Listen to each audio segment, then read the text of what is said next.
G'day everybody, it's Zach from Supertech Electronics. Today we're going to remove an ix35 sound system. Now, problems you may be having are touchscreen is not working and functions may be coming on automatically all by themselves. So the tools we're going to use today are a plastic spudger, a Phillips head screwdriver, and I like to use one of these little guys, that will help protect the dash while we're taking it out. Alrighty. Okay, we're going to remove this section here. You'll need to get a plastic spudger, feed it right around the back, and push it forward. It is held in with these horrible little yellow clips that hold it in very tightly. So you'll need to give those a little bit of force. And we'll put that up there.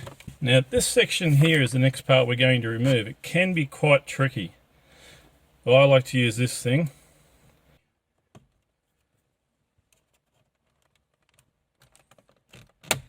There we go.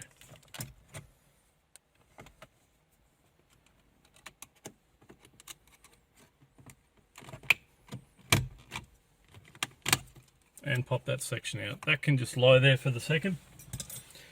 And that will expose 1, 2, 3, 4 screws. And once again, use a magnetized screwdriver so that you don't drop them down behind the dashboard. Okay, and once you've got all 4 screws out, this whole part will come out and it will be held in like so. And we'll need to unplug all the keyed plugs at the back. So once you've undone all the socketed connections, that unit is ready to send off to Supertech Electronics for repair.